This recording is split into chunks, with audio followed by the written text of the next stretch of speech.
Good morning, boys and girls. I'm glad to be back with you again this week.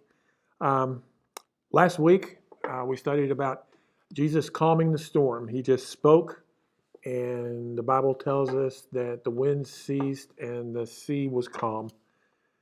Jesus is God, so that's the reason that he can do things that nobody else can.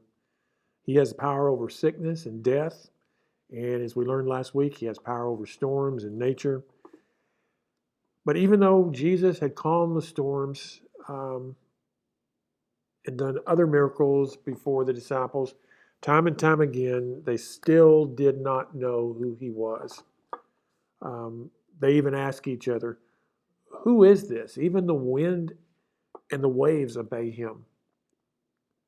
Well, we know the answer. We know that Jesus is God, so he has power over the wind and the waves. But the disciples still did not know who Jesus is.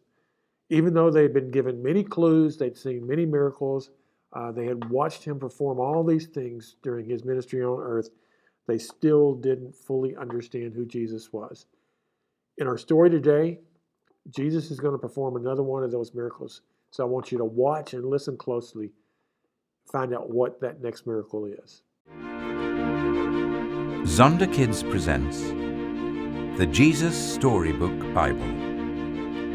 Every story whispers his name. Written by Sally Lloyd-Jones and read by David Suchet.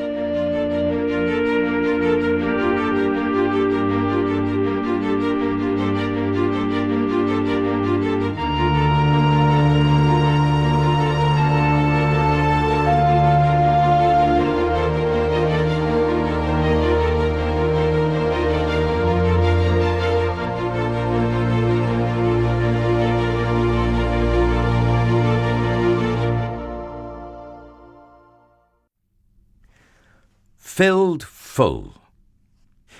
There were once 5,000 tired and hungry, and probably very grumpy, people sitting on a hillside wanting their dinner. They had come to hear Jesus that day. They came before breakfast, stayed all morning, all afternoon, and way past dinner. No one had meant to be out there that long, but that's how it was, listening to Jesus, as if time didn't exist. People could listen to Jesus for hours, and on this particular day, that's just what they did. But they hadn't brought enough food, and they couldn't just go and buy themselves a burger and fries to go, because, of course, they were in the middle of nowhere with no shops or restaurants. Besides, that kind of food wasn't invented yet. What would they do? Jesus' friends had an idea. Let's send everyone home for dinner. They don't need to go, Jesus said. You can give them something to eat. Did Jesus want them to travel all the way to town and buy food for everyone? Jesus' friends panicked. But we don't have enough money. What food do you have? Jesus asked. Go and see. Now, there was a little boy in the crowd. He had brought a lunch that his mother had made for him that morning. He looked at his 5 loaves and 2 fish. It wasn't much. Well, not nearly enough for 5,000. But it was all he had. I have some, he said. Jesus' friends laughed when they saw his little lunch. That's not nearly enough, they said. But they were wrong. Jesus knew it didn't matter how much the little boy had. God would make it enough, more than enough. Jesus said, "Bring me what you have." And so the little boy gave Jesus his lunch. Jesus winked at the little boy and whispered in his ear, "Watch." How in the world will Jesus feed everyone with just that? Jesus' friends said, because they thought it was impossible. But Jesus knew the one who made all the fish in the oceans, and Jesus knew the one who in the very beginning had made everything out of nothing at all. How hard would something like this be for someone like that? Jesus took the little boy's lunch, looked up to heaven, and thanked his Father. Then Jesus gave the little lunch back to his friends. As Jesus' friends started to hand out the food, do you know what? It was the strangest thing. No matter how much they broke off, there was always more, and more, and more. Enough for 5,000. Everyone ate as much as they wanted. Second helpings, third helpings, even fourths, until they were full, and still there were leftovers. Well, Jesus did many miracles like this. Things people thought couldn't happen, that weren't natural. But it was the most natural thing in all the world. It's what God had been doing from the beginning, of course, taking the nothing and making it everything, taking the emptiness and filling it up, taking the darkness and making it light. Wow, what a story. Jesus was able to feed all of those people with one little boy's lunch. And when it was over, still had leftovers. Just like that little boy, I packed my lunch today.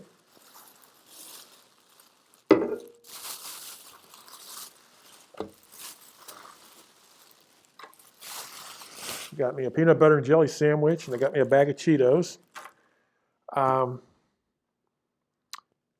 Let's assume for a minute that we were all back together downstairs, and I was going to share my lunch here with you guys. How many of y'all do you think would get a bite of what I've got here in front of me for my lunch? Depending on what Sunday it was, everybody might get a bite, but I don't think any of you are going to get full to the point that you're not hungry anymore. What if I were to bring this upstairs and we were to share it with our church? How many people do you think this would feed in our church? Well, I'm going to tell you, with what you're looking at here on the table, not only would nobody in the room would get a complete bite of this, and certainly nobody's going to get full from what I have on my lunch here. But see, Jesus fed, the Bible tells us, 5,000 people, and that didn't even count the women and the children, with very little. So Jesus basically made enough food to feed over 5,000 people with little to nothing. That's a pretty good sized miracle, folks. That's who Jesus is. He's able to perform those miracles because he is God and he is all powerful and is in control of everything. Before we get into our memory work, we're going to do a quick little activity, but I need you to get a piece of paper. I need you to get something to write with and something to write on. If you don't have those handy, I'll give you just a second to go fetch those and get right back here.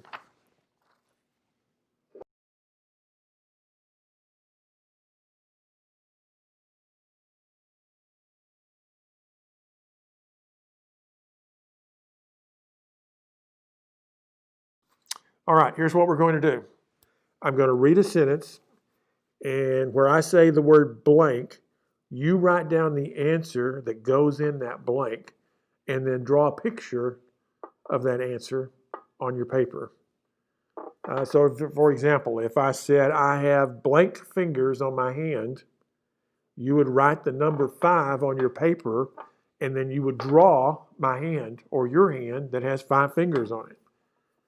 Everybody got it? Good. Let's get started. Jesus had blank loaves of bread.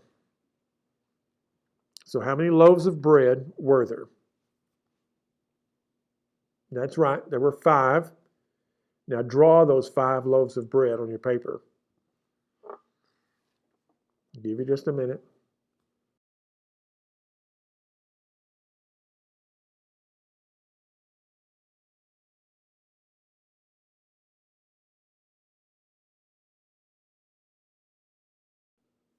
Again, I'm not so concerned about your artistic abilities. You just do the best you can. God will bless that and be honored with it. Second question is, and he had blank fish. How many fish did he have? 2. Now I want you to draw 2 fish.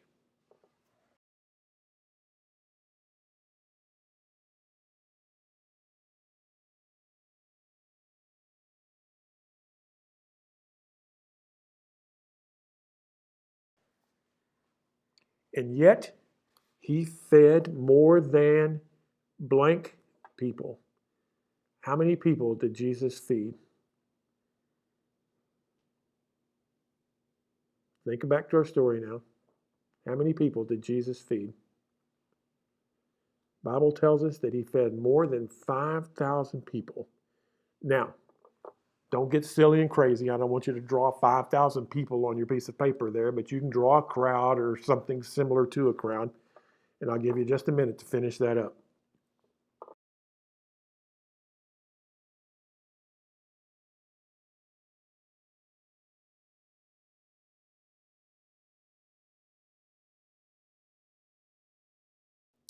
All right, let's move on to reviewing our memory verses from last week. Let's start with our primary verse. I'm going to give you the very first part of it, and then I want you to finish it up. It says, and Jesus increased. Now you finish that up.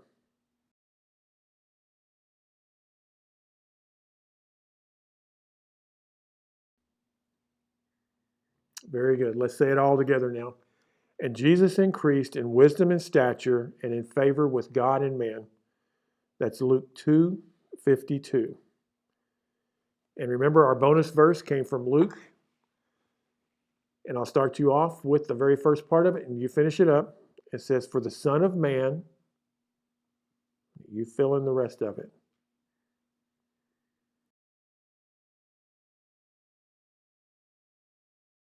Let's say it together one more time.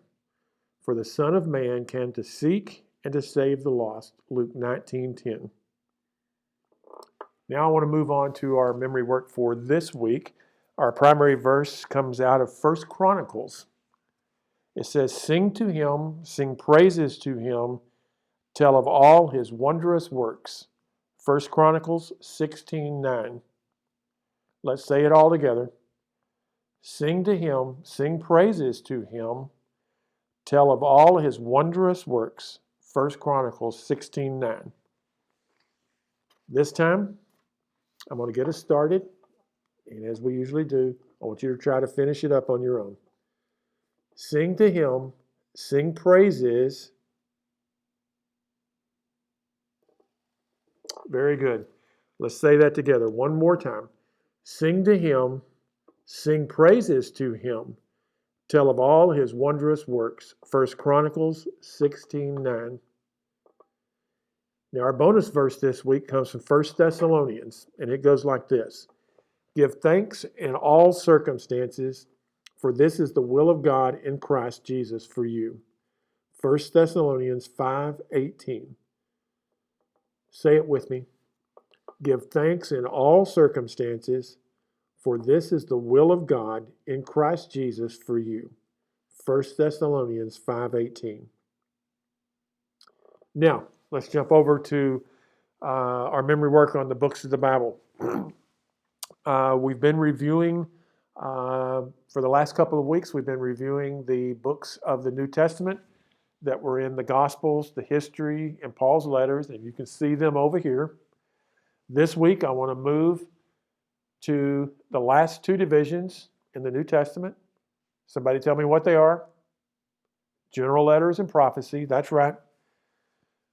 So say with me the books that we would find in general letters and prophecy. It starts with Hebrews, James, 1st and 2nd Peter, 1st, 2nd, and 3rd John, Jude, and Revelation. Say those with me one more time.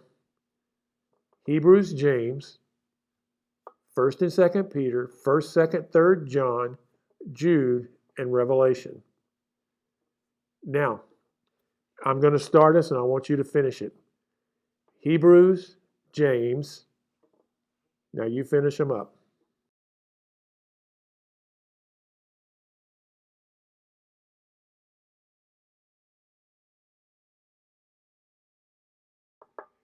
Very good. Like I said last week, I really want you to concentrate and work really, really hard, continue to work really hard on memorizing these books. We're going to start doing some Bible drills, and they're going to be some pretty fun activities, but we're going to need to know the books of the New Testament in order to really get into those Bible drills good.